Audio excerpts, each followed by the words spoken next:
जय माँ बगलामुखी। आज हम आपको बताएंगे जन्म कुंडली के पंचम भाव में चंद्रमा का क्या फल होता है। आइए जानिए। यह है जन्म कुंडली और ये जन्म कुंडली है कर्क लगन। ये सिंह लगन, ये सिंह राशि, कन्या राशि, तुला राशि, वृश्चिक राशि, धनु राशि, मकर राशि, कुंभ राशि, मीन राशि, मेष राशि, वृष राशि और मिथुन राशि। ये कर्क लगन की कुंडली है। और अब इसमें चंद्रमा बैठा है पंचम भाव। चंद्रमा बैठा पंचम भाव में, यहाँ बैठा पंचम भाव में चंद्रमा, पाँचवा स्थान। तो ये पाँचवा स्थान में चंद्रमा जो है नीच का है और इसकी संपूर्ण दृष्टि पड़ेगी सप्तम दृष्टि। 1 2 3 4 5 6 7 सप्तम दृष्टि चंद्रमा की कहाँ पड़ेगी? यहाँ पर उच्च की। तो चंद्रमा यहाँ पंचम भाव में जब नीच का है तो चंद्रमा प्रभाव किस चीज़ पर डालता है? नीच का कष्टकारी प्रभाव।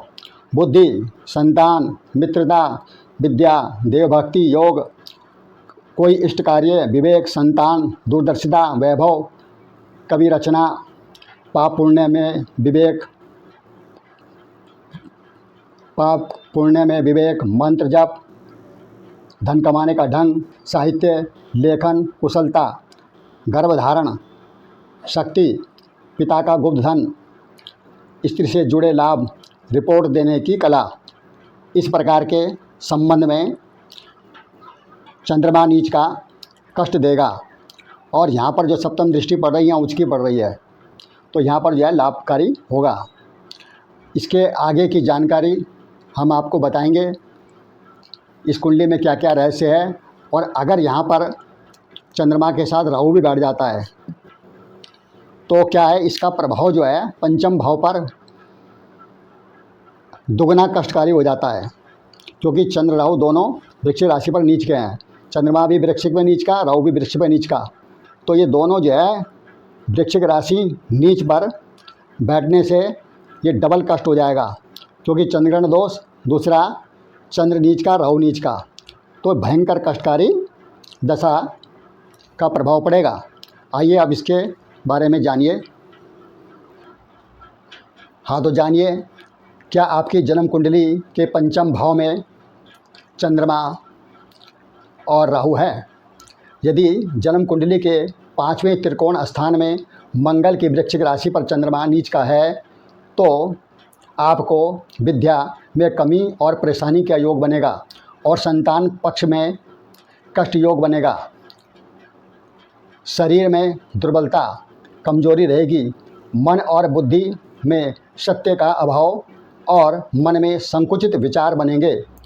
मित्रता पर भी इसका कष्टदायक प्रभाव पड़ेगा।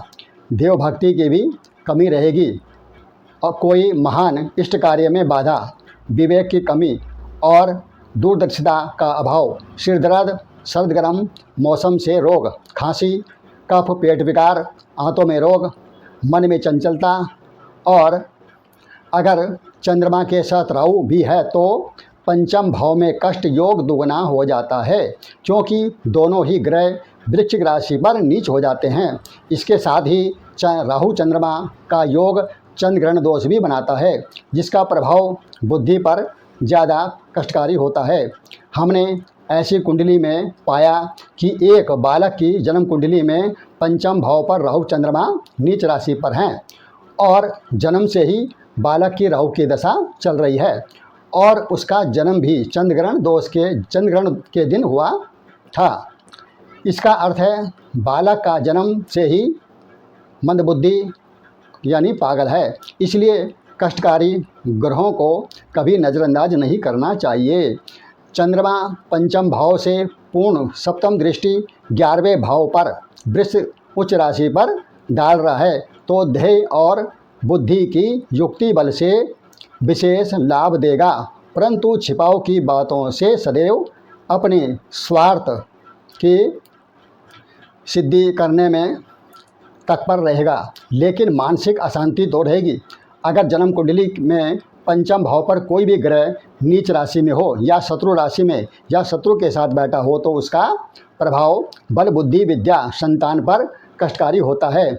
इसी प्रकार अगर माता पिता की कुंडली में भी पंचम भाव पर ग्रह स्थिति कष्टकारी है तो उसकी संतान पर उनके ग्रह से भी कष्टकारी प्रभाव पड़ेगा। इसलिए बालक की जन्म कुंडली पर विचार करने के साथ साथ माता पिता के ग्रहों के बारे में संतान के लिए कैसे हैं इस पर भी विचार करना जरूरी है, क्योंकि हर व्यक्ति की जन्म कुंडली में माता पिता, पुत्र पुत्री, पति पत्नी, भाई बहन, छोटे बड़े और सास ससुर, नाना नानी, चाचा मामा, दामाद आदि पूरे कुटुंब परिवार के लोगों का भी स्थान होता है। देखना चाहिए कि हमारे कष्टकारी ग्रह से कुटुंब परिवार के किस सदस्य पर इसका प्रभाव पड़ रहा है। कुंडली मंथन करके उपाय करने चाहिए। यही है ज्योतिष में इसका महत्व। आपने देखा होगा कि हजारों लाखों युवा वर्ग पूर्ण विद्या तो प्राप्त कर लेते हैं, लेकिन उस विद्या का वे असली रूप से लाभ नहीं मिलता। इसका कारण किसी शुभ ग्रह के कारण विद्या में तो उसकी दशा चलने पर लाभ तो हुआ, लेकिन जब विद्या का लाभ उठाने का समय आया तो सफलता ना मिलने का कारण है कि आपकी जन्म कुंडली में किसी पाप ग्रह, नीच राशि, शत्रु राशि या शत्रु के साथ ग्रह का बैठना या अशुभ दृष्टि पड़ना का पंचम भाव में होना या पड़ना और उसकी दशा का चलना ही विद्या प्राप्ति होने के बाद उसके लाभ पाने के लिए संघर्ष करना, निराशा मिलना। 9 ग्रहों में पंचम भाव पर अगर राहु नीच का या शत्रु राशि या शत्रु के साथ है तो व्यक्ति की बुद्धि विवेक पर बहुत ज़्यादा कष्टकारी प्रभाव होता है। व्यक्ति मार्ग से भटक जाता है, गलत संगत में पड़ जाता है, नशा का आदी हो जाता है, पाप कर्म व आत्महत्या का विचार करना, जिद्दी स्वभाव, अनैतिक कर्म से लाभ पाने की सोचना आदि। इसी प्रकार की स्थिति में संतान को दोष न दें, बल्कि उसके ग्रह शांति के लिए उपाय करें। विधि विधान से उपाय करें। बल बुद्धि विद्या ज्ञान से ग्रह है सूर्य, चंद्रमा, मंगल, बुध, गुरु। इनसे विद्या, नौकरी, रोजगार संभव होता है। सूर्य उपासना करें, राम हनुमान की पूजा करें, गणेश सरस्वती की पूजा करें। इसका रामबाण उपाय है। विधि अनुसार करें, लाभ अवश्य मिलेगा। जन्मदिन पर हमेशा 9 ग्रहों की शांति का उपाय करें। हमारी वीडियो हमेशा देखते रहें और प्रचार भी करें। मित्रों से शेयर भी करें, सब्सक्राइब करें, लाइक करें। जय मां बगलामुखी।